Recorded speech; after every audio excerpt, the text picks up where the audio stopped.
Violence. I'm concerned about everything. Look, but I can't be so concerned that you can't function. No, I'm here. It's a dangerous profession. You know, I tell the story, race car drivers, I think it's very dangerous. So if you take 1% and then take about 10% of 1%, just to break it down very easily, they die. So much less than 1%, 10% of 1%. I think bull riding is very dangerous. If you take about the same, 10% of 1%, much less than 1%. But if you take presidents, it's 5.8%. And about 8% are shot at. So nobody told me this was such a dangerous profession. If Marco would have told me, maybe I wouldn't have run. Maybe I would have said, I'll take a pass. No, it's a dangerous profession, but I don't view it that way. Look, I'm here to do a job. As part of the job, it is a dangerous, I can't imagine that there's any profession that's more dangerous. But I love the country, and I'm very proud. I'm very proud of the job we've done. You see what's happened. We have a great country. We've got, I think, the most successful, the hottest country anywhere in the world. This happened over a period of just a year, and we're going to do great things. But with that come risks. There's no question about it. Yeah. To that end, I mean, there's been so much political violence, not just aimed at yourself, but at other members of Congress, state house speakers, you name it. Is that just the cost of doing business to do politics in America anymore? Yeah, well, what does that say about our country? Too. You know, we're not the only country. You look at this great violence with all countries. I was talking to somebody from another country today, and they have numerous assassinations of political figures all over the world. You look at South America, it's like some of the numbers are just horrific. It's dangerous. It's dangerous stuff, whether it's here or someplace else. No country is immune. No country. Good question. Is it possible to turn that temperature down at this point?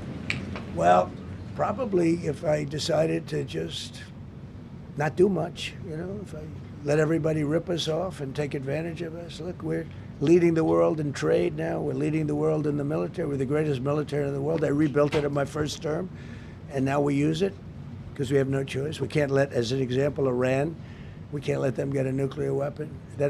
Everything will be peanuts compared to that if they ever were given a nuclear weapon, and they'd use it too. Marco and I were talking about it today. They would use it without even hesitation. We can't do that. It was a shame. I said, oh boy, look at the numbers. We just broke 50,000 in the Dow. We just broke 7,000 in the S&P. They said we couldn't do it in 7 years, in 5 years, 4 years. They were saying maybe in 5 or 6 years. And we did it in 1 year. And I called everybody together. I called all of these people and others, and I said, we have to take a little journey. I seek to do this. We just had the great number. We just broke 50,000. Wasn't supposed to happen during my term. Wasn't reachable. We did it in 1 year, and I said, we're going to have to make a journey to Iran. They're going to have a nuclear weapon if we don't do it. We had the B-2 bombers take them out. I terminated in the first term the Obama agreement, the Iran nuclear agreement, which was a disaster. That was a road to a nuclear weapon. They would have used it. They would have used it 100%. So, you know, when you do things like that, you become a target. If I wasn't doing that, I guess I'd be a lot less of a target. But I'm honored to be. Okay, one more question. Go ahead. Yeah, go ahead. Thank you, President Trump. Thank you, President Trump. Do you know how the gun was brought into the hotel? And also, how does this event impact you as the leader of our country? Do you think it will change your leadership? I like not to think about it. I lead a pretty normal life, considering, you know, it's a dangerous life. I think I handle it as well as it can be handled. I think a lot of other people, you know, you read stories where they become basket cases, to be honest with you. I'm not a basket case. I really take it as it is. I do it for the country. I'm not doing it for any other reason. I have a first lady who's doing a terrific job. She loves the country, and she recognizes it better than anybody. She's told me numerous times, she said, you are in a dangerous job. But that goes along with her, too. I mean, it's dangerous for her, too. We sat there tonight, we heard that noise, and it was either a tray or a bullet. I was hoping it was a tray, but it wasn't. And again, we had some very brave people doing a great job, so we're very proud of them and happy with them. I just want to thank everybody. They will be able to give you all that information as to the names and everything else. I think we released the names already. Most of you would have it, but his name. We appreciate it. I see so many tuxedos and beautiful dresses. It was a little different evening than we thought, but we're going to do it again, and we have a great chairman who we're so proud of, and we have to make it better. We'll make it safer, I guess, right? But we're going to make it even better. Okay, thank you very much. Thank you. You talked about how impactful this was. Can we hear from her about? Well, honey, would you want to say something? Okay. One in the back, sir. Right. Millions of people across the globe, in fact, are watching you. You demonstrated courageous leadership, and thank God you're alive. All of us are alive today.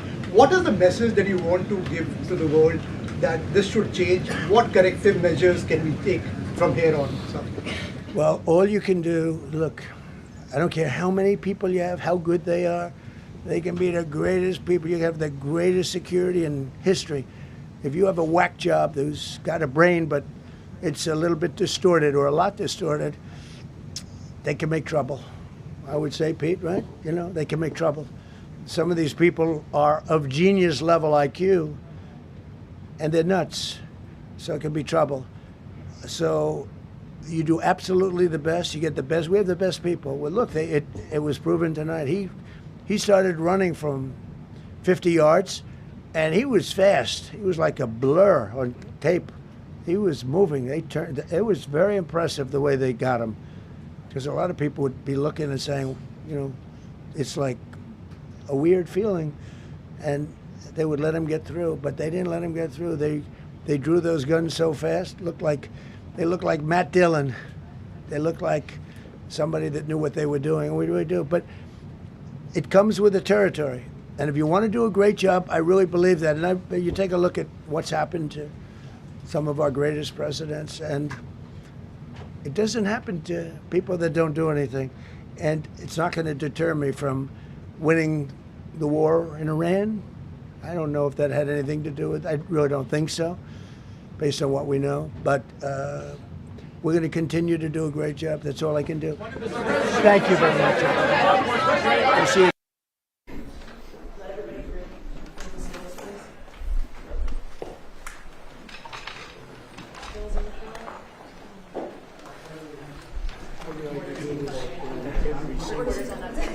This is what you do for a day? I just passed.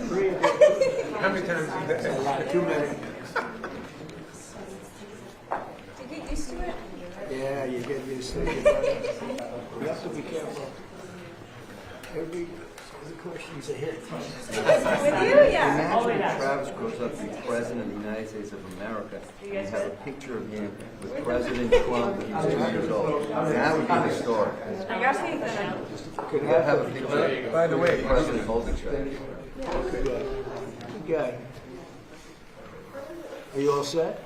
All set, sir. Well, thank you very much. And today I'm thrilled to announce that one of the most respected pharmaceutical companies anywhere in the world, frankly, I know it very well, is Regeneron.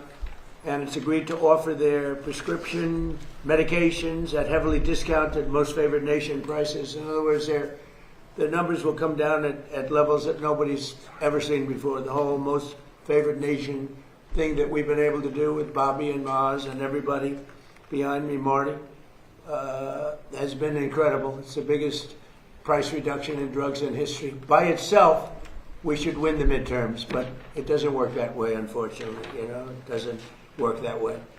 People forget too quickly, but we'll have it's the biggest cut in drug prices in the history of our country by many percentage points. With this announcement, 17 of the world's largest pharmaceutical companies, representing 80% of the branded drug market, have now agreed to sell their drugs to American patients at the lowest prices anywhere in the world. We're going to have the lowest prices in the world. This will result in the largest drop in prescription drug prices in the history of the United States of America. I mean, that should be front page news, but it won't be. It'll be back on page 19, but the people get it. That's why we're in the Oval Office, I guess. I want to thank Regeneron CEO, a friend of mine for a long time, good guy, great guy, CEO Len Schleifer, and Chief Scientific Officer George Yankopoulos, who are two fantastic people in the medical world, very respected. We're also joined by Secretary Robert F. Kennedy Jr. Bobby, thank you. Secretary Howard Lutnick, Administrator of the Centers for Medicare and Medicaid Services, Dr. Mehmet Oz, who's doing a fantastic job. They all are. FDA Commissioner Marty McCary and Chief Counselor of Health and Human Services, Chris Klump. Thanks, Chris. Great job you're doing, Chris, wherever you may be. Thanks, sir. He's there.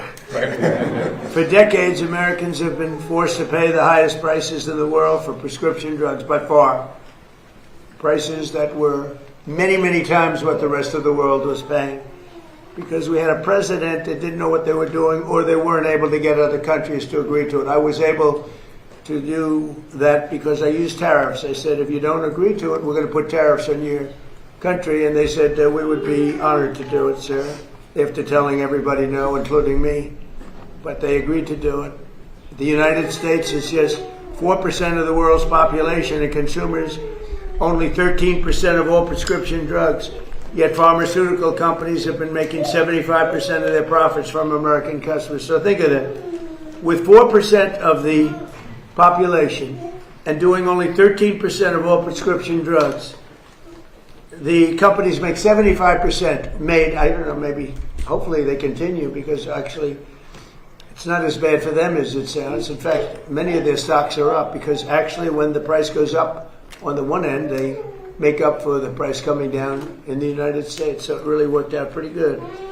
To address this chronic unfairness, I signed an executive order instructing my administration to do everything in our power to slash prescription drug prices for Americans while getting other countries to pay more, in many cases much more.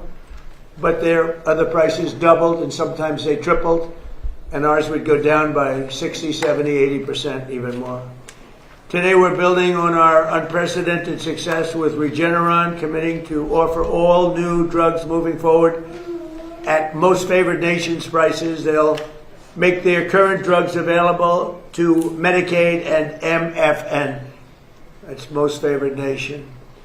Additionally, they'll also offer their current drug Praluent, which is the lower cholesterol and fight heart disease, to all consumers at dramatically lower cost. It'll come down from $537 to $225 and be available at trumprx.gov. I didn't put the name, Bobby did and Oz did. It's true, actually. Remember I came in, I said, what's this? But they said, it'll be better, it'll sell better, would you help us? So I now have my name on medication.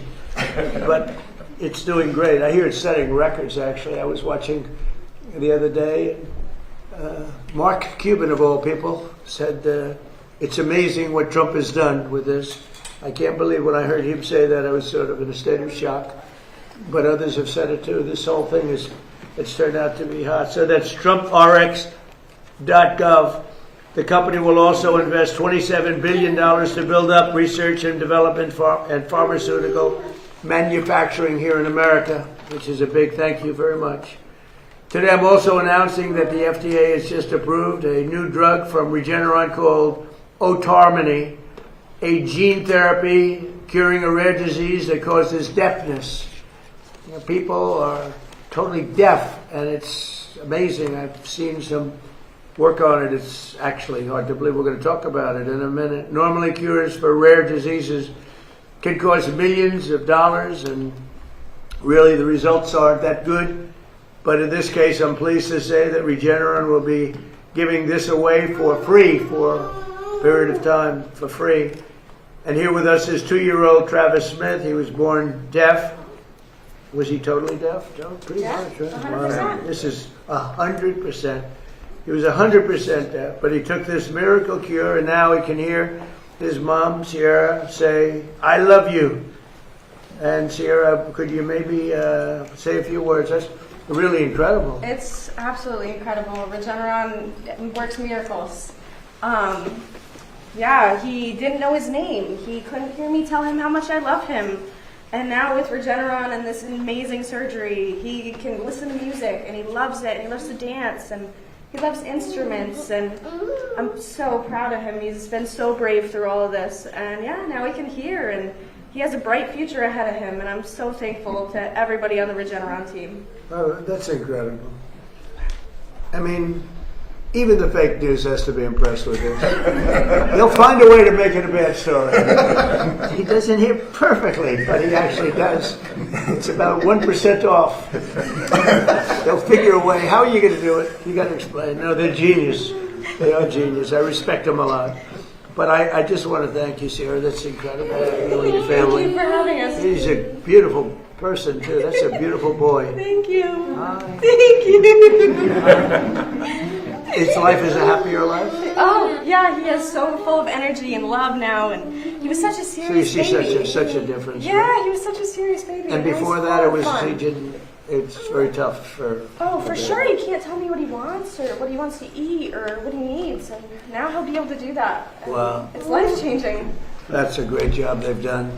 I want to thank Regeneron and other companies for doing their part to bring down the cost of health care for all Americans under our Most Favored Nations agreement. We've secured gigantic discounts with price differences from 4 to 5 and even 600%. 600%. One of the most popular weight loss drugs has gone from $1,350 a month to as low as $199 a month. So that's a price that's incredible. So it used to sell in London for $87, and they raised it to $199, which is a big raise if you know from $87 to $199. But that's been going on. Our country's been being ripped off for 30 years. How long would you say, Doug? Like 30, 40 years. For years with drugs and drug prices. So they're going up. We're going way down. And because the world is a bigger place than we are, believe it or not, it's hard to believe that, but they are, that we go down much more than they go up. So they don't go up as much as people would have thought. So they're going from, they're going to $199, and we're going down all the way down. Think of that. We're going down from $1,350 a month to $199. That's, nobody would believe it. And this is true with all. I mean, this is the weight loss drug. But this is true with all drugs. Sometimes even more of a difference than that, sometimes a little bit less, but sometimes substantially more than even that difference, and you see what that is. So we cut the per cycle cost of IVF drugs by thousands of dollars, and we reduced the price of the major COPD medication from $458 to $50. What? That must be a typo. Is that a typo? From $458 to $50. If your boy was here, he'd go, wow. He laughed. He got bored. I think he got bored. He wants to go into bigger and better things, but there's nothing bigger or better than this. They'll all be available right now at trumprx.gov. So it's, that's why it's doing well. It's not doing well for other reasons. It's doing well. Think of that. That's some discount. But we have others.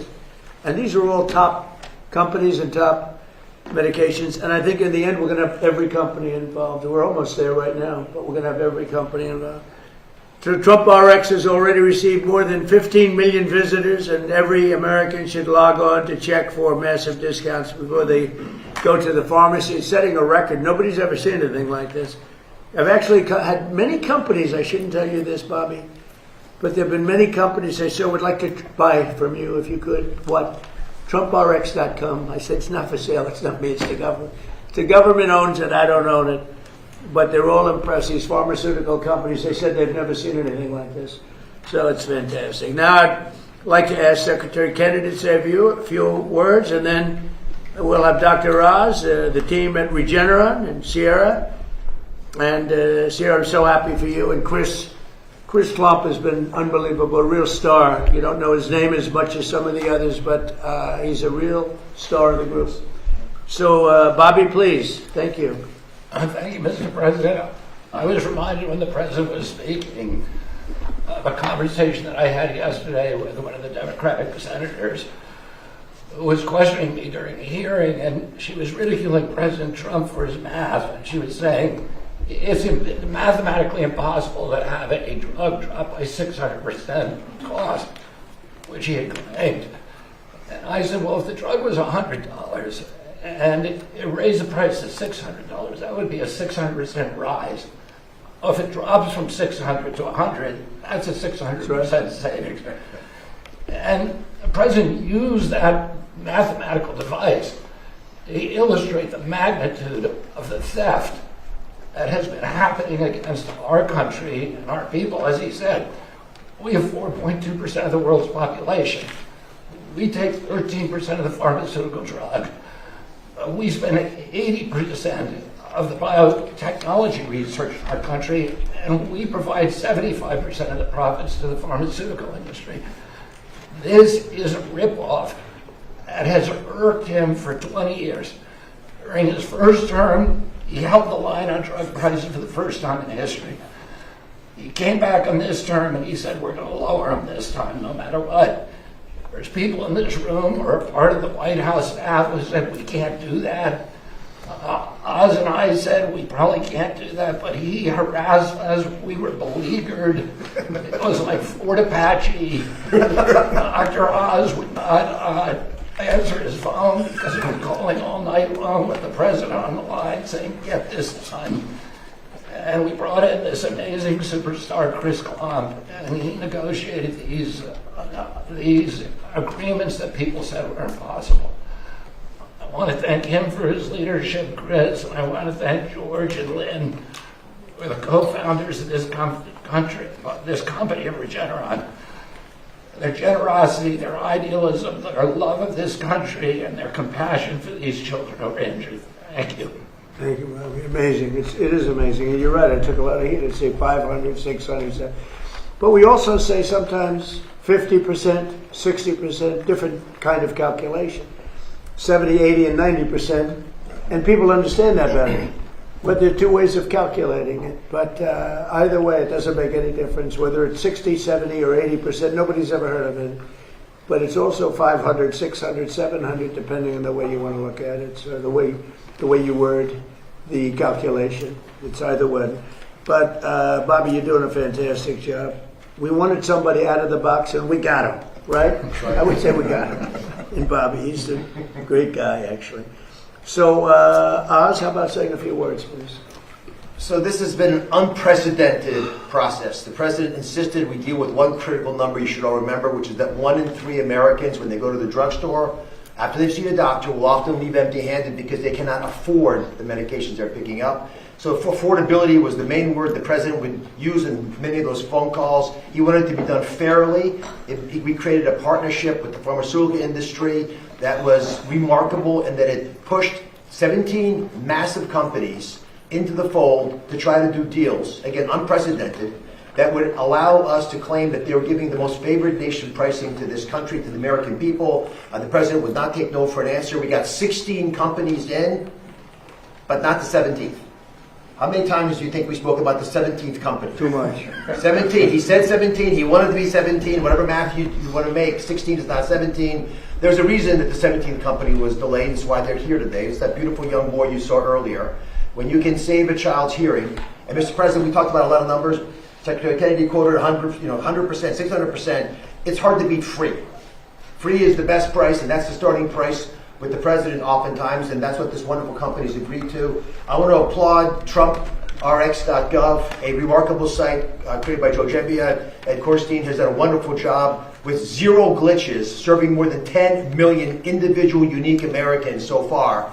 And Mr. President, it's the fastest website I've ever seen. People love it because it works well. There's all kinds of additional elements being added to it, which we'll be talking about. But this website, as the President said, must be checked if you're going to buy a medication to make sure your price is the right price. It's a transparency site that is more rigorous than anything that I have seen. And Mr. President, your name is attached to it. And of course, that brings a tremendous amount of attention to it. We wanted it to be perfect. And the team who did that has accomplished that exactly. I want to applaud Chris, because you cannot thank him enough, but it was also John Brooks, Emma Hernandez. I see Beth back there, Theo, Rugel, a bunch of people who've done a tremendous amount of work. And what I keep hearing from the pharmaceutical industry, maybe my colleagues can address it in your comments, they never expected to have a counterparty as qualified in the federal government. If you're thinking of serving your nation, this is the right time to do it. This is the right administration to serve him because the president makes it easy to do the right thing. Gentlemen? Okay, thank you. Mr. President, Secretary Kennedy, Secretary Lutnick, Commissioner Macri, Administrator Oz, and I guess Superstar Klum. Thanks for having us here on behalf of all of Regeneron. For those of you who don't know me, I'm Dr. Len Schleifer, President and CEO of Regeneron, and with me is Dr. George Ankopoulos, President and Chief Scientific Officer of Regeneron. And together, well, I should pause there, I just realized something. I'm a president, he's a president, he's a president, and all three of us grew up in Queens, New York. That's right. So there's something maybe that was going on back then that was good. I'm not sure about now. So anyway, together we founded, George and I founded Regeneron, and have built it over the past 4 decades. Today we are here. We were not pushed to be here. We are happy to be here because it marks an important step to lower drug prices. We've been arguing for more than a decade that other wealthy nations have been getting a free ride on American innovation. Just like in defense, but they've been getting in health defense a free ride. And now President Trump is putting policies in place to force these nations to pay their fair share, which will in turn lower prices for Americans. It's a good deal. But we have to remember this is just the beginning. The most important battle we all face is disease itself. We have to recognize how hard this fight is. For most major diseases that you or your loved one might suffer from, like Alzheimer's disease, to cancers, to genetic diseases, we are very far away from a cure. And we have to understand that discovering cures is perhaps the hardest scientific challenge humans undertake.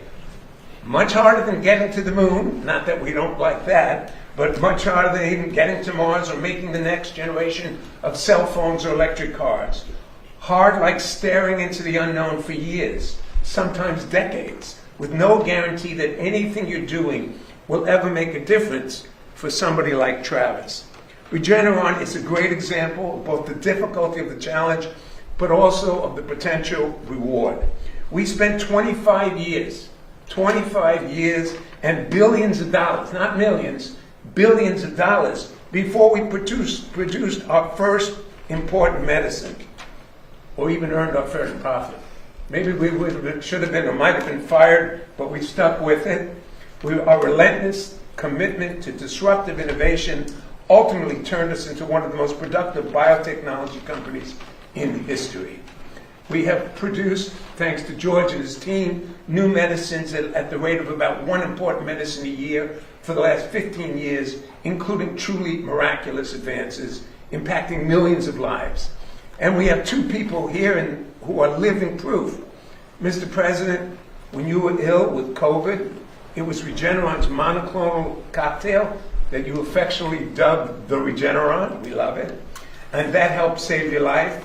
That was invented by George right here and his team. George? Well, the addition of the president we had a few minutes ago, Sierra's beautiful boy, Travis, who was born without the ability to hear, as you heard from Sierra. And the same company and the same dedicated team of scientists that helped save the president's life also delivered a first-of-its-kind gene therapy known as autonomy. So Travis can now hear his mother, as she told you, tell him that she loves him. Hard to think of a greater gift.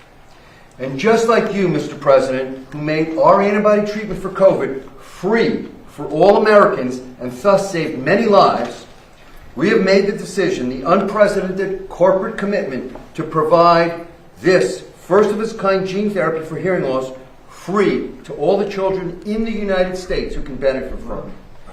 And we do this, why? To hopefully highlight the power of disruptive biotech innovation and all the good that it can bring to all of our lives and our health. But we have to remember, despite the miraculous advances like autonomy and like the regenerate COVID treatment, we also have to highlight how far we have yet to go to address the many diseases that lack effective treatments. And the cures will not be coming unless we not only celebrate the advances of the biopharma industry to date, but we all work together, private sector, together with the government, to not only maintain America's position as world leaders in biotech innovation, but to actually bump up innovation and become even more disruptive, especially in a world where China is increasing investment and heavily subsidizing its biotech industry and reducing regulatory hurdles so as to try to displace America's leading position. President Trump's efforts to make drugs more affordable, as well as new FDA programs, such as the Commissioner's Voucher Program, that bring safe and effective new medicines like Harmony to patients more quickly. These are important steps. One additional important way that I've been talking to the administration about to maintain our leading position in the world is to create catalysts and accelerants for our industry and for the healthcare system, such as developing a national healthcare database linked to molecular data, including human sequence data, where Regeneron once again is a world leader. Without such big data sets, powerful new technologies such as AI, despite its potential, will not be as useful as it could be in the quest to develop new medicines and improve healthcare. The biopharma industry of America has and will continue to deliver miraculous breakthrough. You, Mr. President, and young Travis are living testaments of that. But many more lives need to be helped and saved. We need to attain a new level of disruptive innovation. We have to all work together to meet this challenge. Why? Because lives are at stake. Let me briefly say something. I'm married to a lawyer, my son is a lawyer, but I'm going to talk about the Constitution, and I'm not an expert. But I know our Constitution lays out a vision on how America would out-innovate, out-produce, out-thrive every other nation on earth. And in it, you will find a description of a system built on incentive and reward. A system that says, take the risk, do the work, and you will share in what you create. That is why they enshrine patent protection directly in the Constitution, not as an afterthought, but as a founding principle. As Abraham Lincoln said, another great president, patents add the fuel of interest to the fire of genius. We must keep that fire burning. What we did here today will do that. Little Travis can now hear for the first time, and his potential is endless. Let's make sure he grows up in a country that never stops reaching for the next miracle. Thank you, Mr. That's great. Thank you, Len. It's great to be with you again. Chris, could you say a few words, please? Thanks, Mr. President. It's not lost on me that this year is America 250, and it's powerful, I think, to pause and remember that 250 years ago, a revolutionary free republic was born, and with it, the greatest innovation engine in the history of humanity. And we stand here today, 250 years later, getting to witness yet another groundbreaking innovation that doesn't just treat but cures deafness in children. And because of this president and his policies around most favored nation, will enable families who are struggling and suffering with this affliction to have access to that groundbreaking therapy for free. Now, as the president mentioned, we've negotiated the 17th of 17 agreements. This represents 86% of the branded pharmaceutical drug market in the United States. But anyone who knows us knows that we're not done. That's a milestone. It's not the finish line. And so we have three core objectives that are next up. Number one, and this is already underway, we are negotiating with the many hundreds of biotechnology and pharmaceutical companies representing that other 14% that are building the cures for tomorrow. To all those who are listening, I hope that we have proven that we are credible and reliable and trustworthy partners. We want to sit with you. We will listen to you. We will take the time to understand your businesses, not only as we negotiate on behalf of every American family for affordability, but also to ensure that you're best positioned to create the cures for tomorrow. Second, we continue our work on negotiating international trade agreements. 59 days after we stood in this office and President Trump, standing with Albert Bourla from Pfizer, announced the first of the 17 MFN deals, together with our colleagues from the Department of Commerce under Secretary Lutnick's leadership and from the U.S. Trade Representative's office under the leadership of Ambassador Greer, we negotiated a landmark agreement with the government of the United Kingdom in which they agreed to increase significantly the amount that they spend on branded pharmaceuticals for the first time in 26 years. That work continues with other countries. And third, we will continue our work with our partners in Congress to codify the principles that underpin these most favored nation deals so that these savings for American families and this innovation that is unleashed at the same time persists for decades to come. So that the 1 in 3 or 4 families that Dr. Oz mentioned, standing at a pharmaceutical counter or pharmacy counter right now, wrestling with the decision that no family should have to make of whether or not they can pick up their prescription because they can't afford it, will no longer be the case.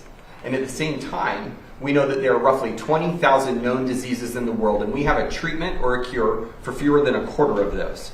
And so this president and his policies is not only safeguarding affordability for American families, but is ensuring that we continue to bet on American exceptionalism. We bet on innovation. We bet on the principles that have taken us to this place in 250 years for the next 250 years. Thank you, Mr. President. Well, thank you, Chris. Great job you do. Maybe you want to talk about rescheduling while we're here and just say what you're doing and the progress that you've made. Right. Well, Mr. President, today is another promise made, promise kept day. On December 18th, you signed an executive order on increasing medical marijuana and cannabidiol research, and today we delivered on that promise. The Acting Attorney General this morning signed an order that moves into Schedule 3 medical marijuana products that are FDA approved or that are state licensed. This is a giant move forward to implement your promise, and it's actually a campaign promise that you made. You said we're going to move into Schedule 3 to increase the research on these medical products, and just wanted everyone to know that 1, you make promises, you keep them, and 2, what does Schedule 3 mean for state licensed medical marijuana products? We will begin implementation right away of this order. It does not legalize marijuana. It makes it easy for the researchers to actually study and understand medical marijuana, especially in populations that are using it. We know that 1 in 10 seniors right now use medical marijuana in the past year, and they report that it really helps them, but we don't have the science or the understanding to guide the patients and the doctors, and so both patients and doctors are flying blind without knowing how they interact with other medications because the research has been difficult to do. And so your promise today says those state licensed medical marijuana products are now in Schedule 3, and we expect the research to significantly increase so that we can understand how to guide patients and doctors in this effort. And there will be additional actions that will come this summer to do an expedited hearing for the administrative hearing with the Department of Justice for all of marijuana to move into Schedule 3. And the military is very happy about it, and a lot of people suffering from big problems, which this seems to be the best answer. They're very happy about it. So the rescheduling is starting, and that's a big thing, rescheduling. They kept saying, what about the rescheduling? And so, great job, I appreciate it. I want to thank Mr. and Mrs. Howard Kessler. He's one of the most successful men in the world, actually, and he had some medical difficulties, and he came upon this by accident, in a way, and he said, wow, he had to go through a lot of different medications, and he said this was the one that was much better than anything else. And so he experienced it. He didn't benefit by it other than from the standpoint that he lives a much better life now. So hopefully you don't need it, but if you do need it, I hear it's the best of all the alternatives. But I want to thank Howard Kessler and Michelle Kessler. They really pushed this very hard. These are two people, very straight arrows. They're not into marijuana. They're not into anything. But he found this answer, and he said, he's doing it for other people. And so Howard and Michelle, probably they're watching or they'll be hearing about it, but they worked very hard to get this done, and it's an honor, and you've done fantastically. You all have, and I appreciate it. And a man who's doing an excellent job is Howard Letnick. He's in a little different sphere. He's not in the medical sphere, but he knows what it all means. And from Commerce, he's the Secretary of Commerce. Howard, would you say a few words, please? Sure. So in partnership with Bobby Kennedy and Mehmet Oz and the whole team, when they do Most Favored Nation, we also ask the company to resure and build their drugs here in America, because too many of our drugs, our key drugs for our health, are being made overseas. And in a conflict, we can't rely upon them. And I'm honored to say that our partners from Regeneron have agreed to resure their production of pharmaceutical drugs, and this is exactly from your pharmaceutical tariffs. That's the point. So that means $448 billion of drug manufacturing is coming to America because of your tariffs, because of your pharmaceutical strategy, and we are proud to invite Regeneron to do this giant build in America, and all the rest of the pharmaceutical companies. They've committed to build in America because of your tariff policy and your strategy. And because of the tariffs we have, it's been amazing actually. We have Eli Lilly and Pfizer and all of the companies. We had, I guess, 7 of them here at one time, which was interesting to see, but they actually got along with each other pretty well. They stood right behind me, the biggest companies in the world, and they're all building, Eli Lilly's building, I think 5 major plants, which without tariffs they would have built none. I said, how many would you build without none? They were all making these products in other countries. A lot of other countries, actually, not just China, but a lot of other countries. And I think by the time I leave office, they'll be mostly operating. They have an incentive to do them quickly, big incentive, like the tariffs go up if they don't. And remember, if they do them here, they don't have any tariffs to pay. It's an incredible incentive. And if they don't do them here, they have a very substantial tariff, so they get penalized. And it's bringing countries, not only drug companies, but car companies. AI is a different thing altogether, but even there, but the AI is, we're leading China in AI, we're leading everybody in AI. We're leading now in car companies. They're coming from Canada, they're coming from Mexico, Germany, Japan. They're pouring into our country because we're very smart, should have been done long ago by other presidents. We were the car capital of the world 50 or 60 years ago, and then they just started taking them away. We were the chip capital of the world, and now, Intel. And now they're coming back. All the chip companies are coming back. You may say a word about that, Howard, real fast, because what we're doing with chips are incredible. And all we're doing is saying at the end of a year and a half, 2 years, if you don't have your chip company, you're going to pay a tremendous tariff to put chips into this country. And they are building, I think we'll have close to 50% of the chip market very soon. Right now we had nothing. We had virtually nothing. And they're coming in from Taiwan. They're coming in mostly from Taiwan because that's where chips are made, but mostly from South Korea, Taiwan, various other countries, but they're coming back to America. We're bringing them all back. It's a revolution. Nobody's ever seen what we've done. There's never been anything like what we've done. We have $18 trillion being invested. That's for 11 months. And the last administration had less than $1 trillion in 4 years. We have, in 11 months, over $18 trillion. Howard, do you want to talk just for a second about the chip market, because it's explosive? Sure. So you've got semiconductors, you've got leading edge logic, you've got high bandwidth memory, and you have foundational chips. And America had a couple of points, 3 or 4% market share, and we are, of course, the biggest demand. And the president gave the order, let's get these factories, these fabs built in America. And our expectation is we will have $1 trillion of these fabs. These are factories. This is not the hyperscalers buying chips. This is literally the making of the chips, right? We had Micron, $200 billion, TSMC, $165 billion. The list goes on and on. He negotiated a great deal with Taiwan. $500 billion coming to America. We'll have $1 trillion of semiconductors. That's part of his $18 trillion, but it's foundational for us to take care of ourselves. Well, thank you very much. Now, we'll go off subject for a minute, but I think it's very interesting, and I hope you go over and take a look because it's happening right now as we speak.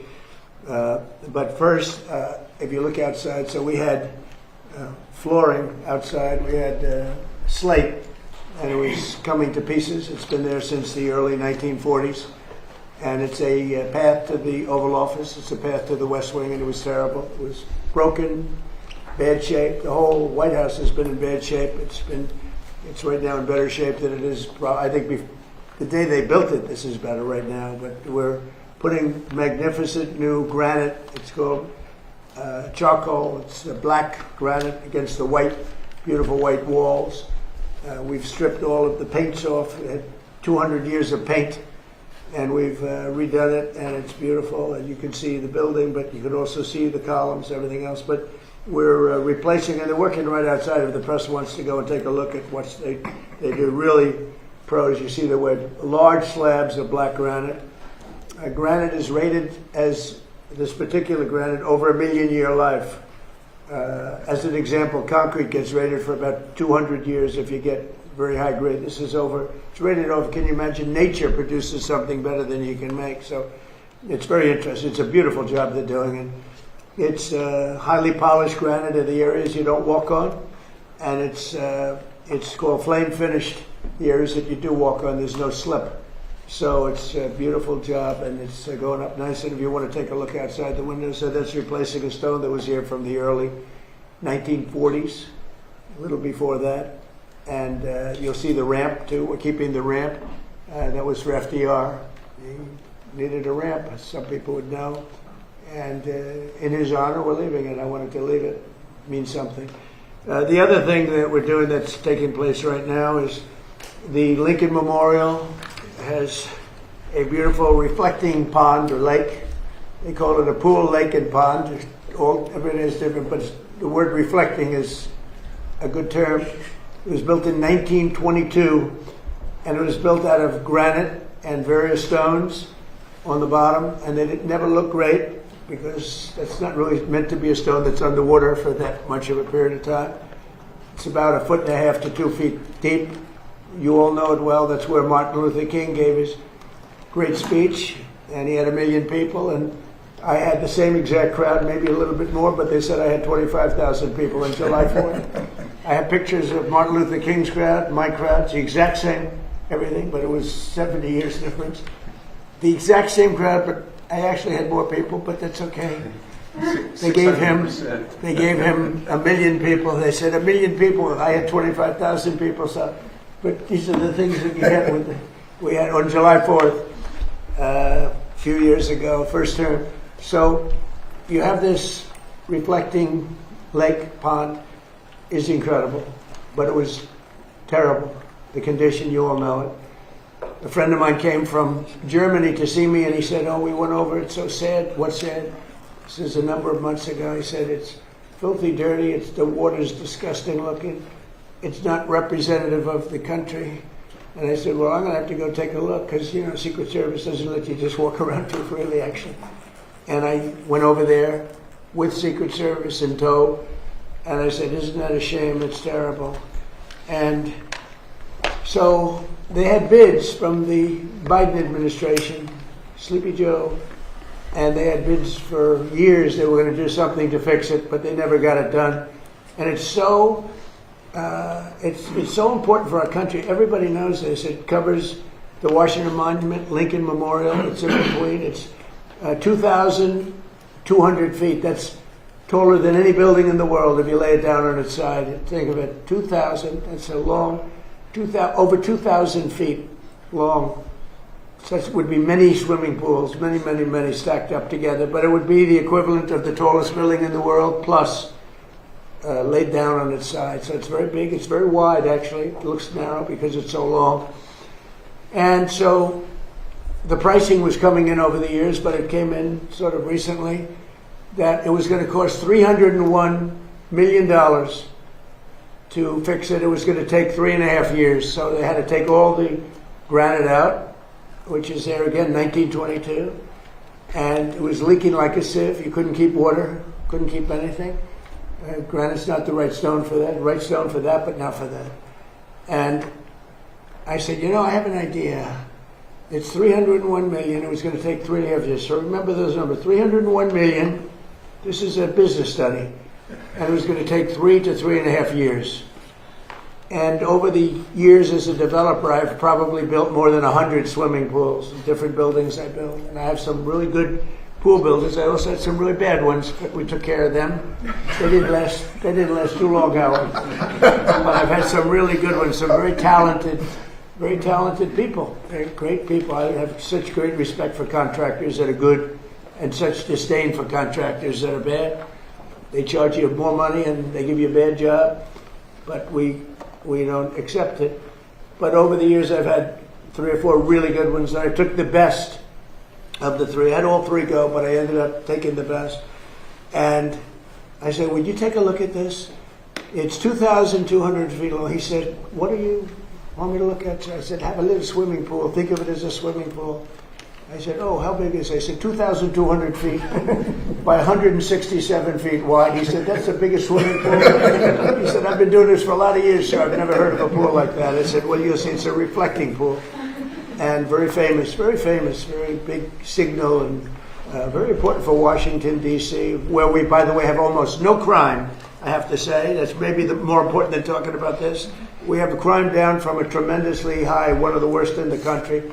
We have almost no crime. People are walking around, restaurants are opening all over the place, the place is bustling. But that makes us even more important. So instead of being a dirty, disgusting place where garbage was in it and everything else, and I want to give Doug Burgum incredible credit, because he was involved, the Secretary of the Interior, he was involved right from the beginning. I called him, I said, Doug, I'm getting a lot of complaints about the condition of this, what do you think? And he went over, he studied it, and he came back with some ideas. But I said, you know, Doug, I have a guy who's unbelievable at doing swimming pools. Up the road, we have a club, we have an Olympic-sized swimming pool. He did it 20 years ago, and it's perfect to this day. So I asked him, I said, I have an idea. I'm going to send my contractor over and take a look. He looked at it, he called me up, he said, so we could do something on it? He said, it's perfect, actually. He said, it's really decaying and it's a terrible condition. But if you would, I'd like to work 2 weeks on cleaning it up, which is, if you see right here. I'd like to repoint and fix some of the joints. It won't matter because we're putting a substance over the top, but it's nice to have a nice surface. And he said, it'd take me 2 weeks. And if you don't mind, then I'd like to pour the latest and greatest filament or material, which is essentially a pool surface, but it's industrial grade pool. And he said, what color would you like, sir? I said, well, what about turquoise, like in the Bahamas? He said, well, this is Washington, sir. We can give you turquoise, but why don't you try, like, we have a color. It's called American flag blue. I said, that's the color I like. He talked me into it very easily. So he said, that's the color I like. So he came in, and remember, 3.5 years. You have to take all the granite out. Then you have to put all brand new granite in.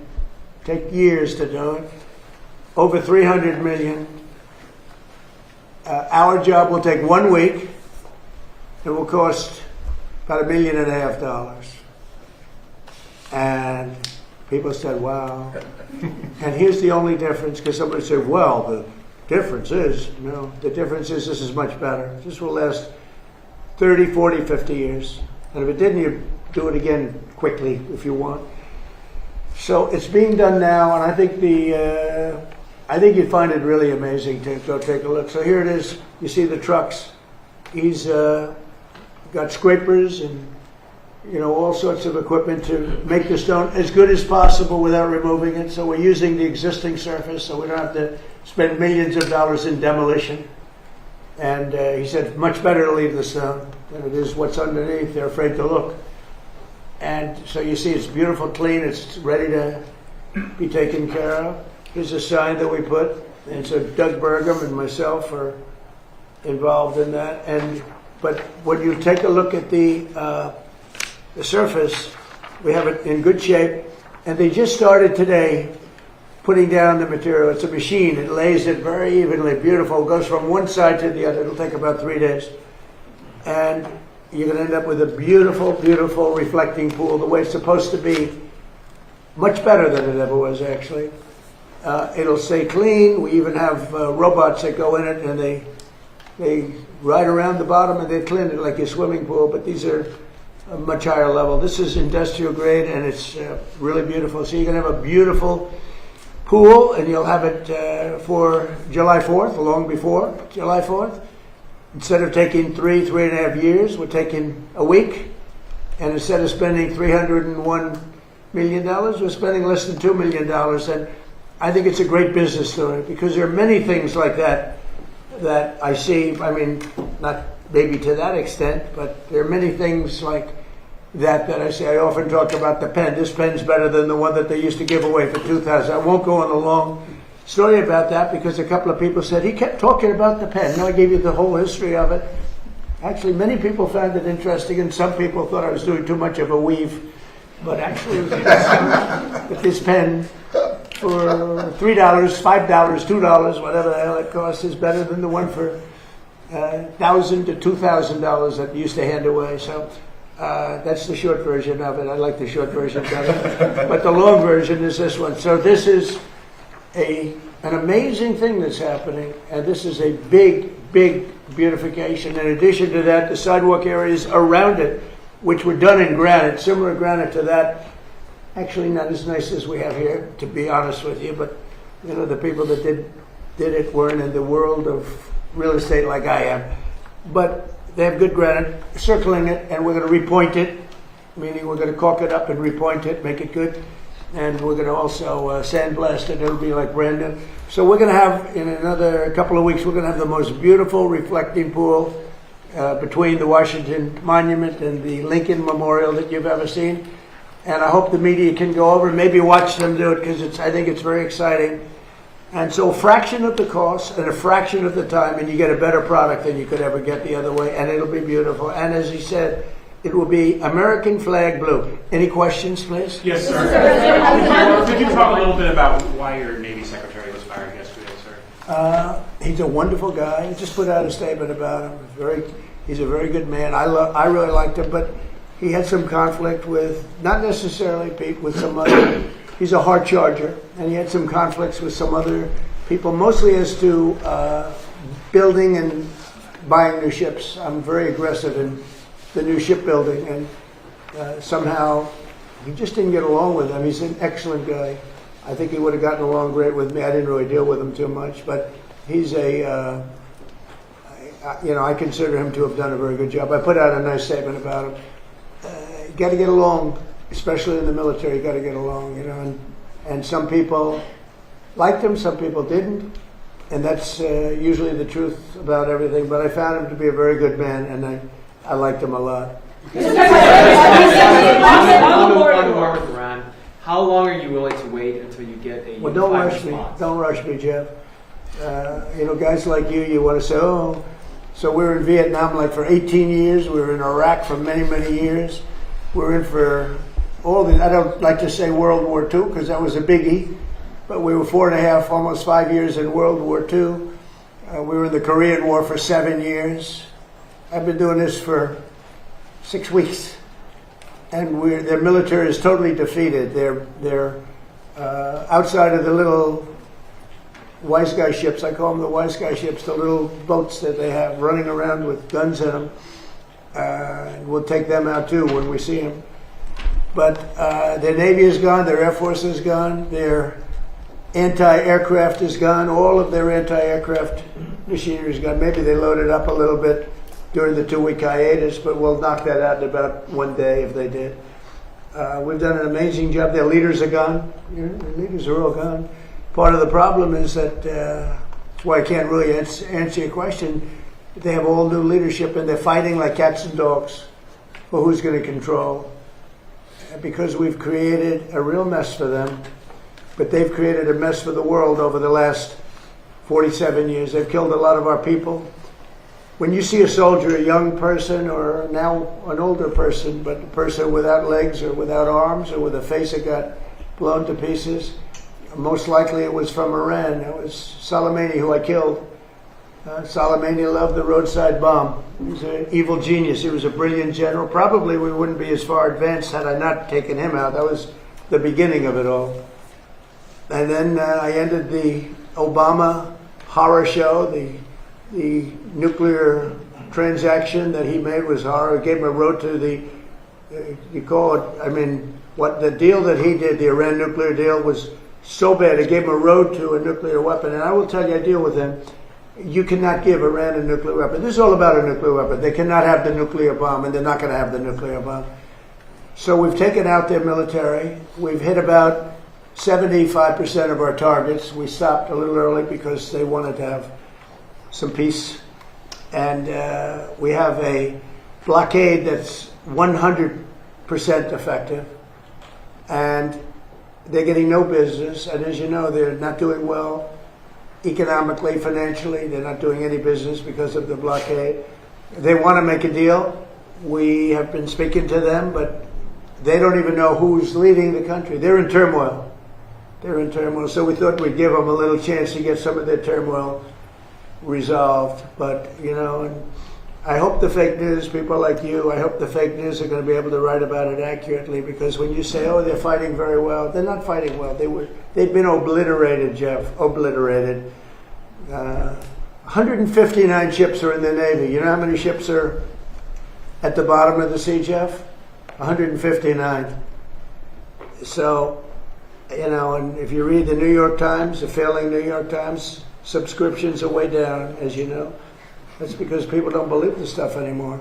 If you watch CNN, you'd think that they're doing well in the war. They're not doing well. They're getting absolutely decimated. Now, with all of that being said, we'll see what happens. They have a lot of, we have no pressure. It's only guys like you with a question like that about what's your time.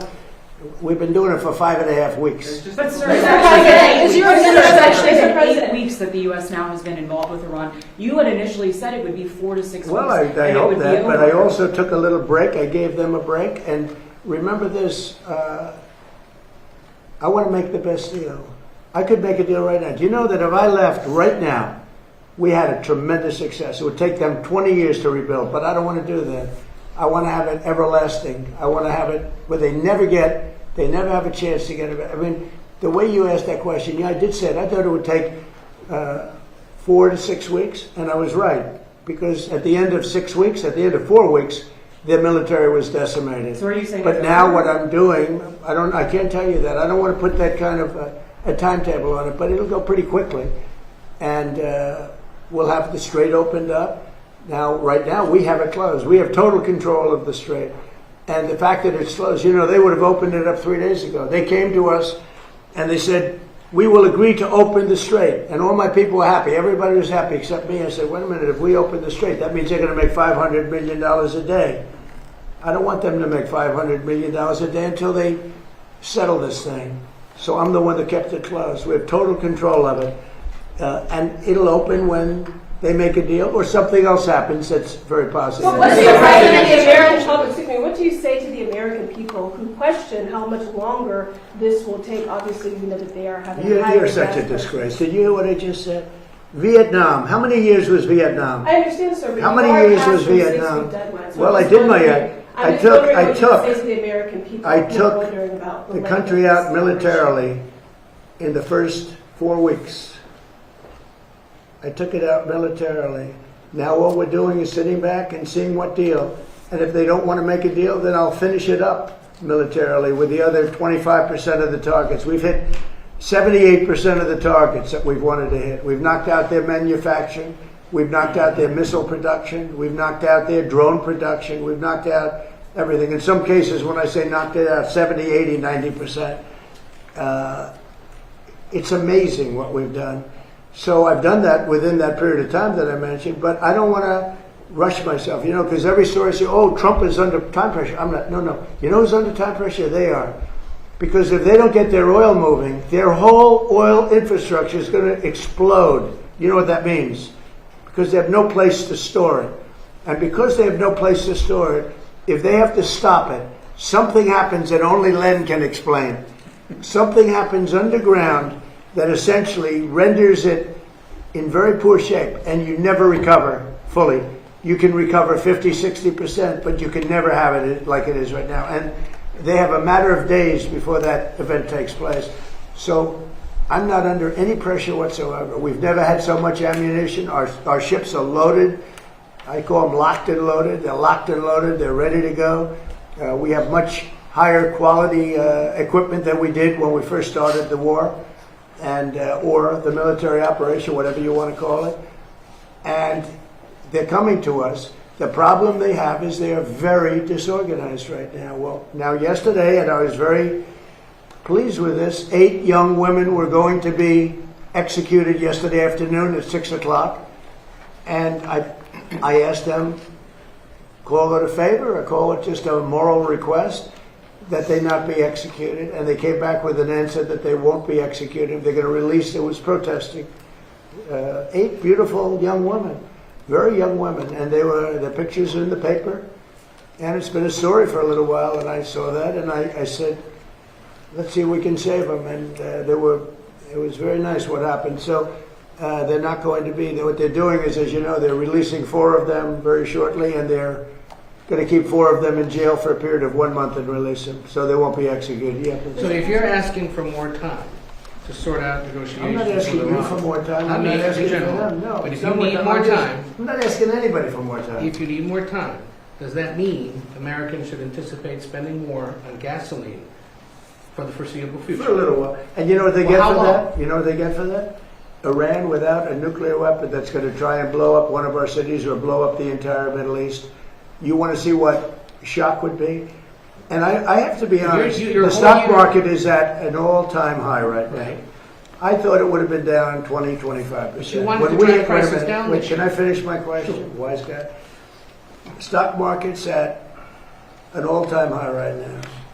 I projected, and I'm pretty good at this, that the stock market, Howard, would drop maybe 20%, 25%, and I understood that, and I said, hey, it's a bad thing, but I have to do what's right for the country, even the world, because you can't have them, you cannot let them have a nuclear weapon. So the stock market, unlike what a lot of people were predicting, I thought they weren't necessarily wrong. The stock market today hit an all-time high. Hit an all-time high yesterday, the day before, and it's staying there. I thought oil would go up to maybe $200 a barrel, and oil is at a different number than anyone thought. In fact, this country is much lower because we have all the oil we can use. We're actually, ships are coming from all over the world to Texas, Louisiana, and Alaska. They're coming from all over the world to get oil from the United States, while this is closed, the Hormuz Strait. So if you look at what I said, I guess it was right, because I said I'd have it 4 to 6 weeks, and in 4 weeks we have totally defeated that military. But you began so right now, I don't want to rush it because you guys are, trying to make us look as bad as possible. I don't want to rush it. I want to take my time. We have plenty of time, and I want to get a great deal. I want to get a deal where our nation and the world is safe from lunatics with nuclear weapons. If it does go to 200, are you okay with that, sir? If oil goes to 200? I think that there's nothing worse than a nuclear weapon that takes out one of your cities or 2 of your cities or 3. I think there's nothing worse than a nuclear weapon that's going to destroy the Middle East, including Israel.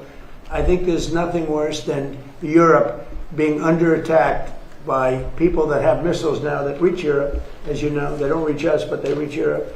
But they will reach us at some time, probably the not too distant future, unless we stop them now. I think there would be nothing worse than having nuclear holocaust in Europe, London, Paris, various places in Germany, all targeted. No, what I say is you can't let them have. I don't think it will happen, by the way. I really think we actually, it turns out that we are drill baby drill, and it turns out we're producing a lot of oil, and they're buying the oil. They're going to Alaska, they're going to Texas, Louisiana, and our guys have done a fantastic job. We're putting out right now more oil and gas than we ever have in the history of our country. And one other thing, there are more people employed today in the United States than ever in the history of our country. Mr. President, I have a question, sir. Is it true that your administration is considering sending 1,100 Afghans to the Democratic Republic of Congo? And if so, do you have a response to that? I don't know. I have to check that. Thank you, Mr. President. Breitbart News' Matt Boyle just published an interview with Greek Prime Minister Mitsotakis, in which the Prime Minister said that he's rooting for you to succeed in getting a deal with Iran. He also said he looks forward to hosting you in Greece later this year. Do you have any response? No, it's really nice. I mean, Greece has been very supportive, actually. Greece has been terrific. He's a terrific guy because he understands the importance of it. Oil goes up a little bit. I hate it. I was the one that had it down to $60 a barrel. And I looked at guys like Howard Lutnick. Howard, you remember it well. I said, well, we just hit an all-time high in the history of the market. Think of this. When we hit 50,000, I was told, everybody was told, when I won the election, November 5th, they said, well, during the 4-year period, it'll be impossible for the Dow to ever reach 50,000. It'll be impossible for the S&P to ever hit 7,000. Impossible. And you remember that, Howard, right? It was going to hit maybe 6, 7 years, 8 years, but I did it in my first year, hit 50,000. Now it's just about at 50,000, and S&P is higher than it was when we started. And S&P hit over 7,000, and that was before the year ended up 1 year. So I can only tell you this, it'll end. I don't think it'll be very long, by the way, They're delaying it because we don't know who to deal with. They are in, they know who the leader is in this country. We don't know who the leader is in Iran. Because remember, regime change. Khomeini is gone. He's gone to greener pastures. He's gone, and all of his team is gone. Then a second group came in. They're all gone. And now you have the third group, and they're a little concerned about being gone too. Sir, would you use a nuclear weapon against Iran? You posted on Truth Social a few weeks ago. We don't need That's it. not Why what do I that's need about. it? Why would a stupid question like that be asked? Why would I use a nuclear weapon when we've totally, in a very conventional way, decimated them without it? No, I wouldn't use it. A nuclear weapon should never be allowed to be used by anybody. So on the state visit, which we're all very much looking forward to, Prince Harry today has said that he would like to see you do more to end the war in Ukraine. Do you think it's appropriate for a royal to make those comments ahead of the visit on Monday? Prince Harry? Yes, sir. How's he doing? Well, he's in How's Ukraine. his wife? Please give her my regards, okay? No, I don't know. I know one thing. Prince Harry is not speaking for the UK. That's for sure. I think I'm speaking for the UK more than Prince Harry. But I appreciate his advice very much. Would you have Great invited advice. them to the dinner, to the state visit? Well, I look forward to the dinner. We're having King Charles come. He's a friend of mine. We're really looking forward to it. We've spoken, and we're going to have a great time. I tell you, if I had that ballroom built, it would be filled. I wish we had more seats. They've wanted a new ballroom for 150 years. Now they're getting the best in the world. We're going to have the best in the world. But, we have a room that's not big enough to handle what would be a big crowd. But we're going to have very great people that love the UK. I love the UK. I think they made a big mistake on energy. You should open up the North Sea in Aberdeen. You should open it up. And the other thing is they've made a big mistake on immigration. Okay. Sir, what do you hope to learn from Janine Pirro's investigation into the Fed's renovation that you did not?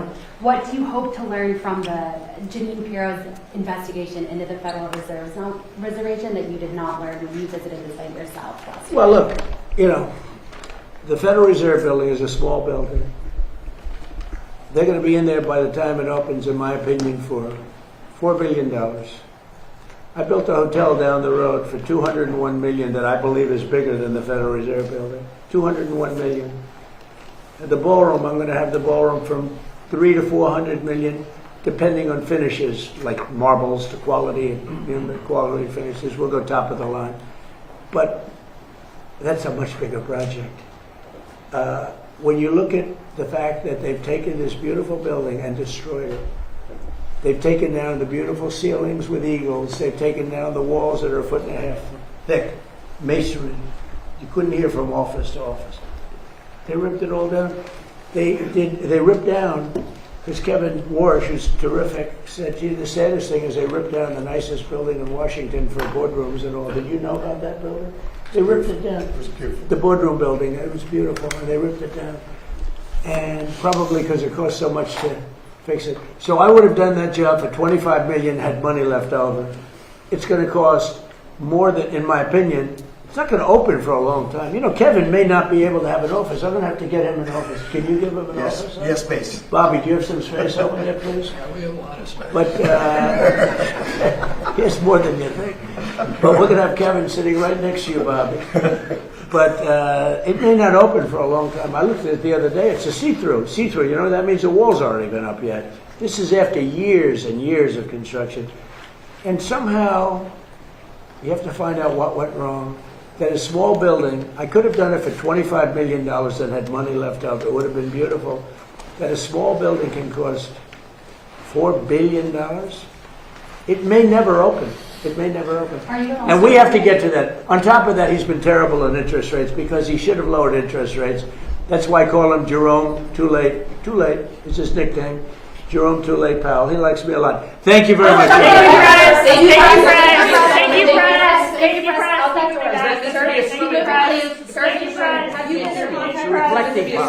you, Fred.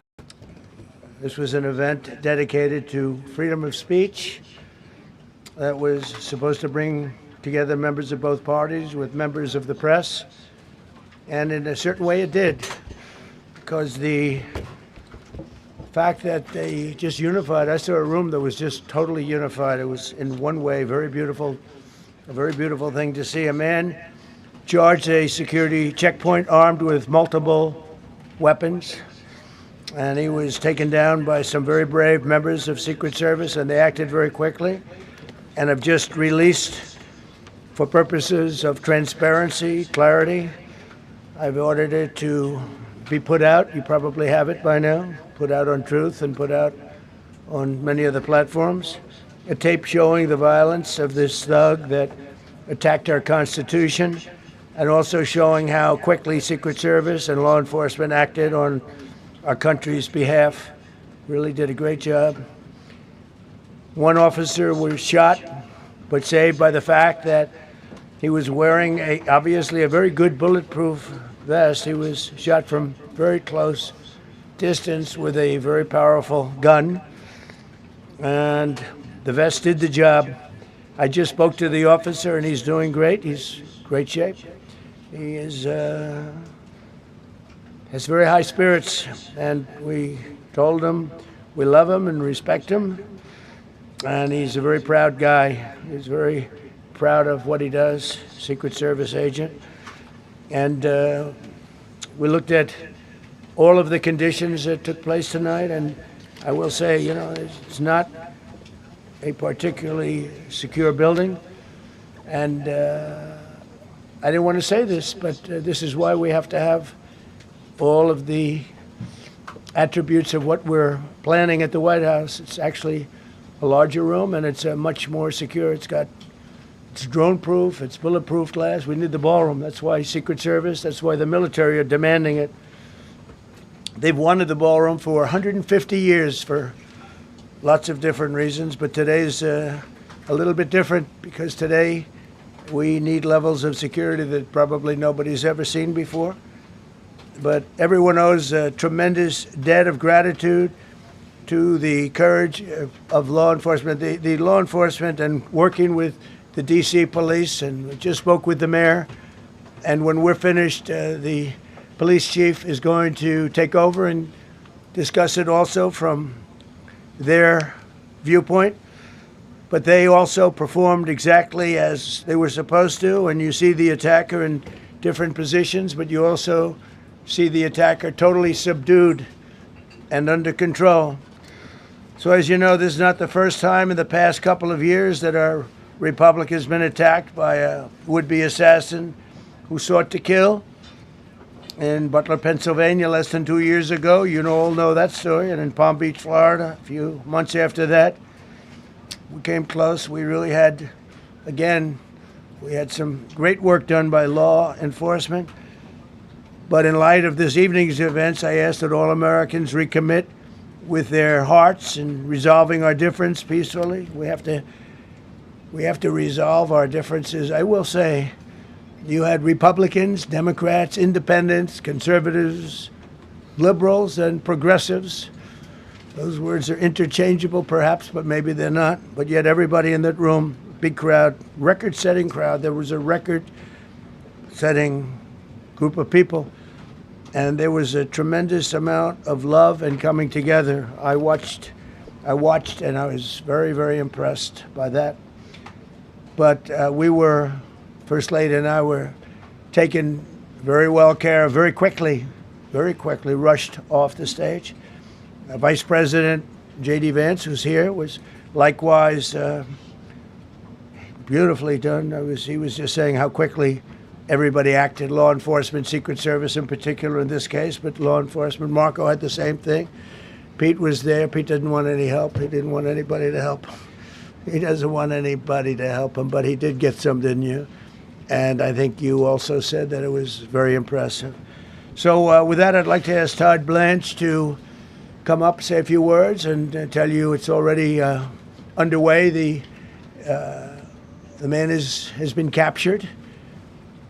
They're going to his apartment. I guess he lives in California, and he's a sick person, a very sick person.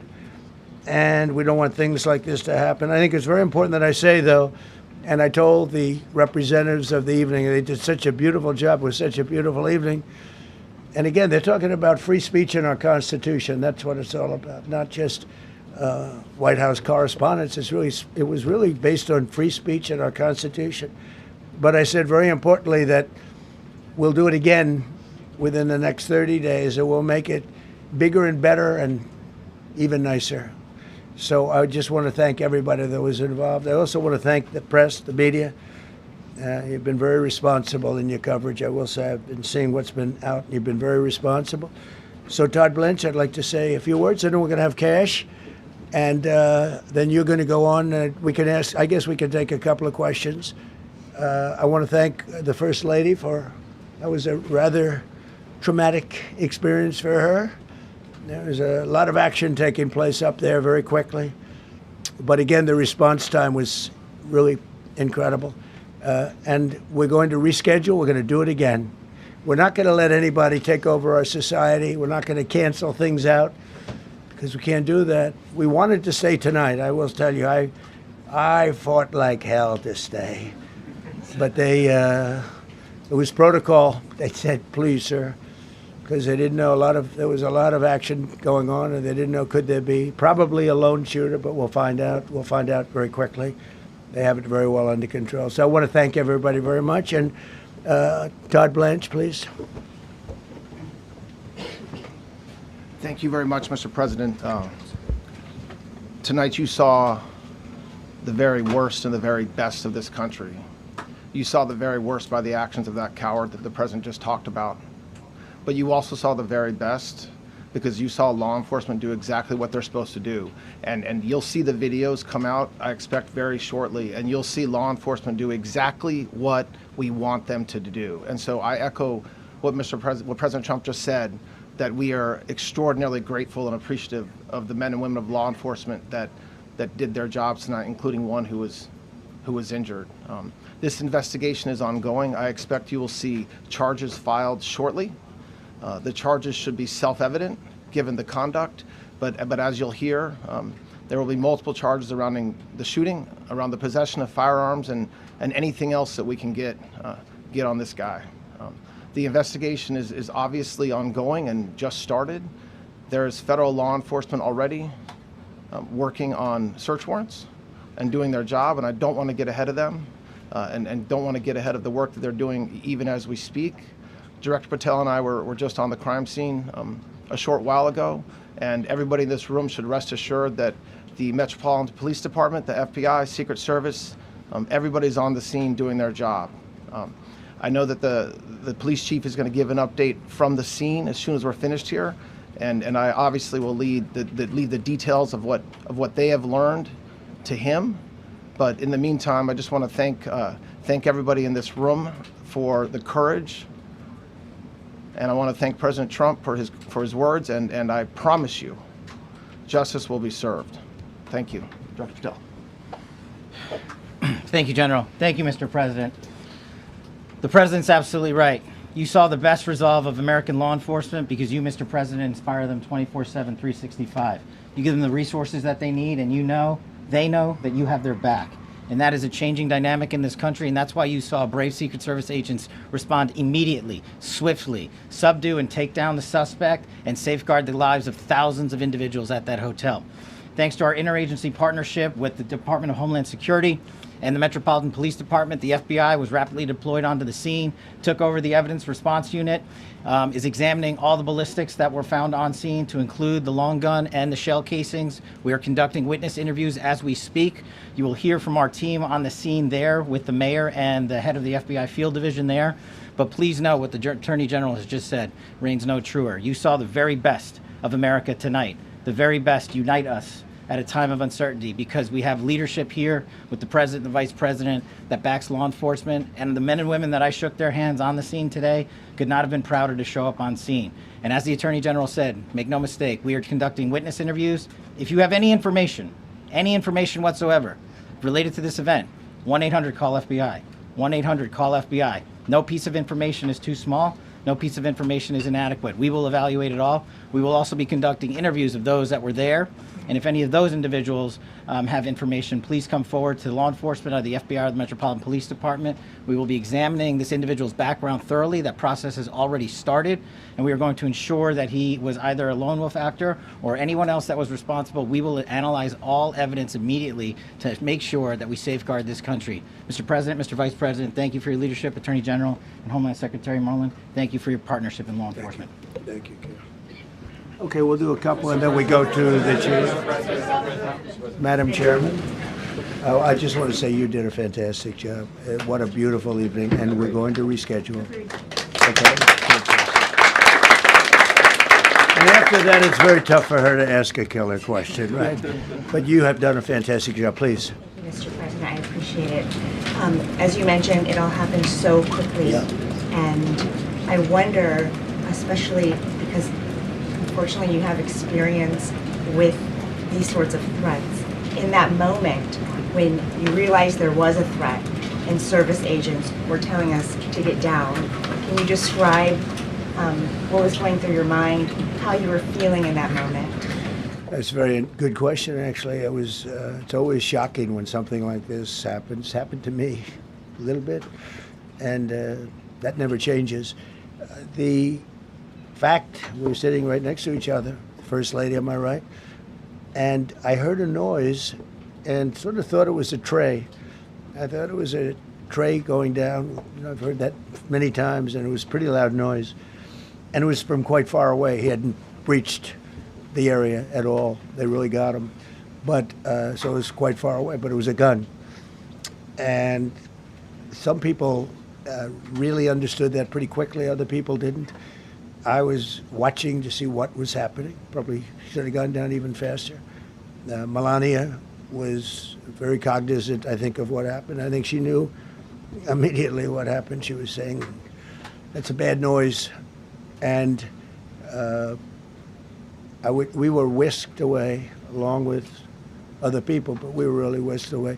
And again, the performance of the Secret Service and the police, all of the law enforcement, I thought was really good. So it was very quick. There wasn't a lot of time to be thinking, because it was a matter of seconds before we were out the door and gone into an area.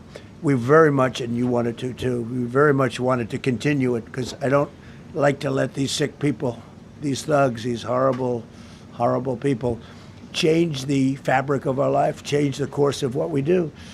So we held out. You were there. We held out right till the end, but they didn't want to take a chance, and I understand there was protocol. But we're going to be doing one hopefully within the next 30 days or sooner, and I am ready, willing, and able. And I was all set to really rip it. And I said to my people, this would be the most inappropriate speech ever made if I said one. So I'll have to save it. I don't know if I could ever be as rough as I was going to be tonight. I think I'm going to be probably very nice. I'll be very boring the next time, but we're going to have a great event. And you did a fantastic job. Thank you very much. Peter, go ahead. Thank you, President Trump. There's a report in the New York Post that this assailant assembled his weapon somewhere on site at the hotel. What do you think about that? And I ask respectfully, why do you think this keeps happening to you?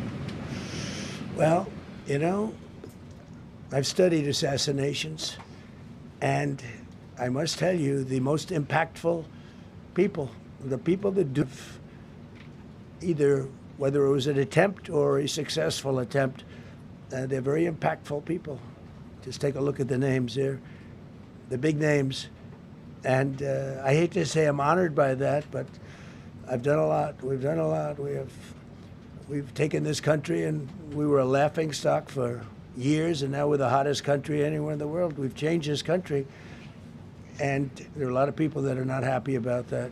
So I think that's the answer, Peter. And after Butler, your team for a while rethought outdoor events. Yeah. Do you think that you now need to rethink No. indoor Well, events? but then you just don't do events. No, I can't do that. I have to, it is what it is. We have to do it.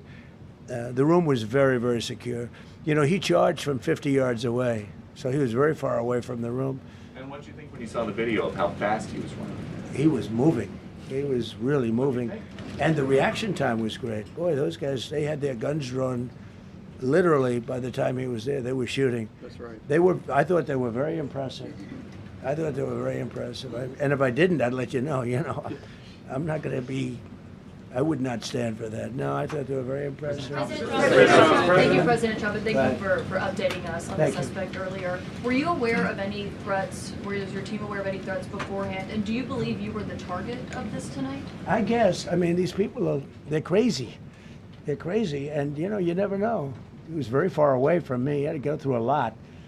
We had resources all over. We had resources sitting at tables, literally in disguise, sitting maybe at your table, who knows? But we had people all over the room, so he had a long way to go. That was really a first line of defense, and they got him. And they really, they acted incredibly. No, there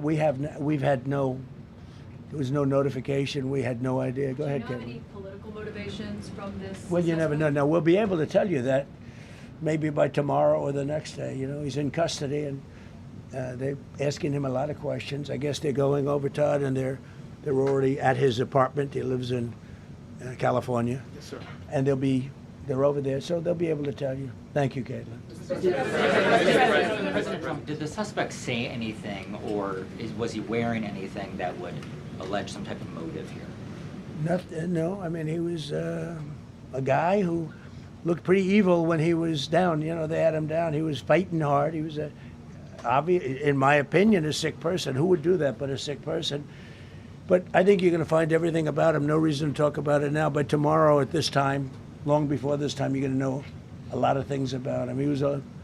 They seem to think he was a lone wolf, and I feel that too. Are you concerned about U.S. Secret Service protection ability? We saw several of the detailees take minutes to be escorted out the room. No, they acted very quickly. No, I was very impressed by Secret Service. I mean, I'm the one, and Mark Wayne, you would agree with that, I think. Absolutely. I'm the one that would complain. You don't have to complain for me. I would be complaining. I'd be up here right now saying they didn't do their job. Oh, believe me, because, it's my life, and I want to live because I want to make this country great. That's why I want to live. But when you're impactful, they go after you. When you're not impactful, they leave you alone. Okay, a couple of more. Go ahead, please. Is there any indication that this shooting could have been linked to the war in Iran? I don't think so, but you never know. We're going to know a lot. We have the best people in the world working on it, and we're going to know a lot. Please. Mr. President. People, they did the job. In my opinion, a much better job than Butler. Butler had one weak spot that we all know about. Somebody should have been up there. But even Butler, we had our sniper on our side within 4.2 seconds from a distance of about 400 yards, one shot, and he was gone. And if he didn't do it, now, he's David. His name was David.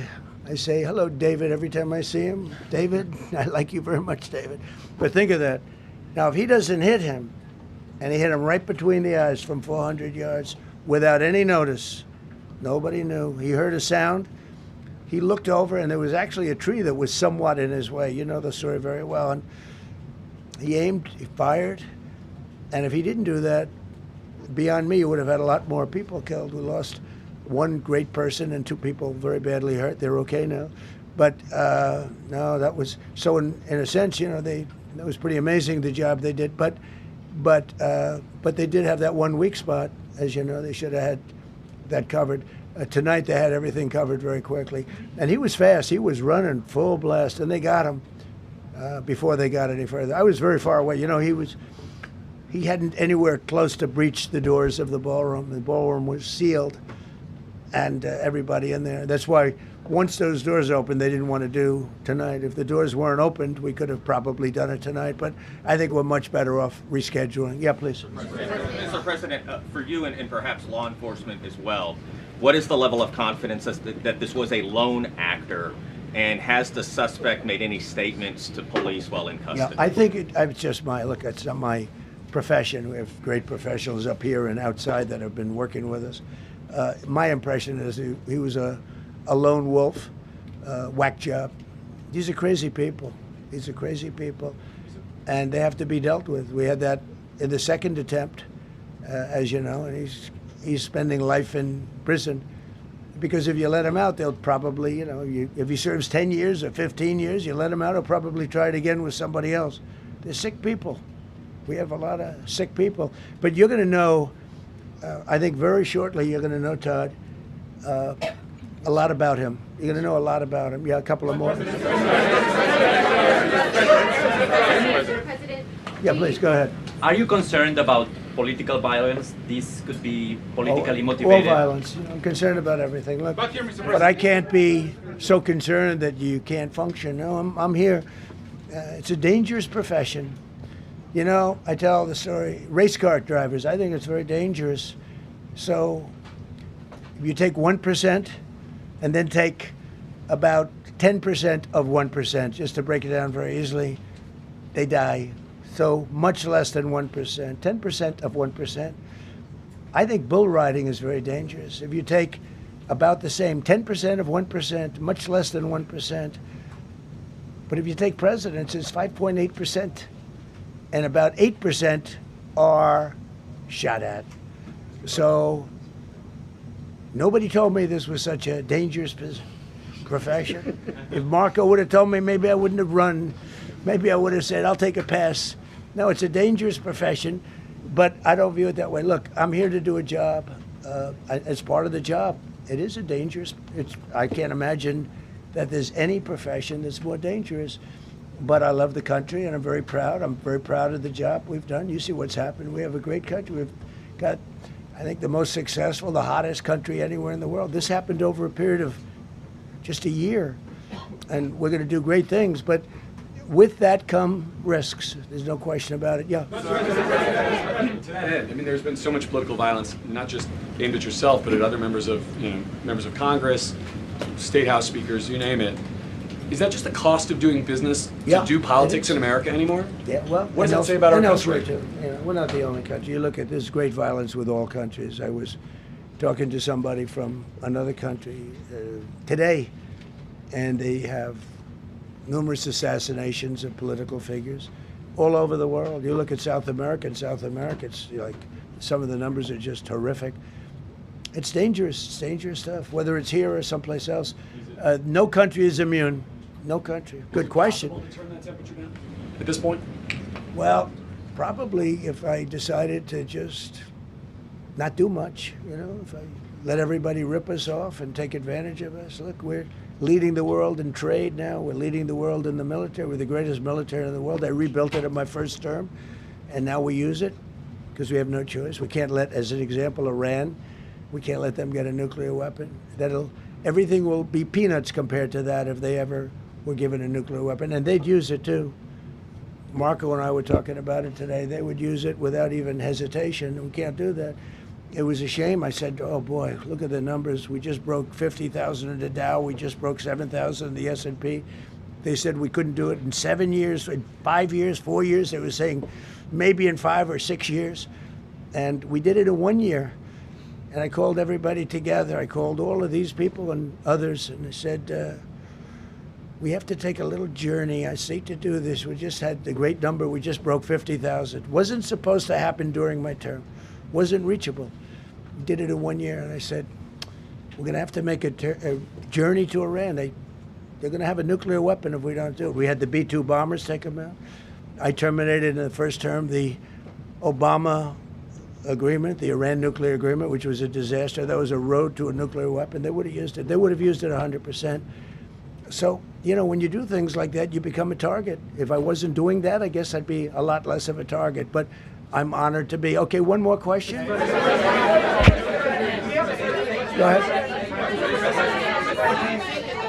Yeah, go ahead. Thank you, President Trump. Thank you, President Trump. Do you know how the gun was brought into the hotel? And also, how does this event impact you as the leader of our country? Do you think it will change your I leadership? like not to think about it. I lead a pretty normal life, considering it's a dangerous life. I think I handle it as well as it can be handled. I think a lot of other people, you read stories where they become basket cases. To be honest with you, I'm not a basket case. I really take it as it is. I do it for the country. I'm not doing it for any other reason. I have a first lady who's doing a terrific job. She loves the country, and she recognizes it better than anybody. She's told me numerous times. She said, you are in a dangerous job. But that goes along with her, too. I mean, it's dangerous for her, too. We sat there tonight, we heard that noise, and it was either a tray or a bullet. I was hoping it was a tray, but it wasn't. And again, we had some very brave people doing a great job, so we're very proud of them and happy with them. I just want to thank everybody. They will be able to give you all that information as to the names and everything else. I think we released the names already. Most of you would have it, but his name. We appreciate it. I see so many tuxedos and beautiful dresses. It was a little different evening than we thought, but we're going to do it again, and we have a great chairman who we're so proud of, and we have to make it better. We'll make it safer, I guess, right?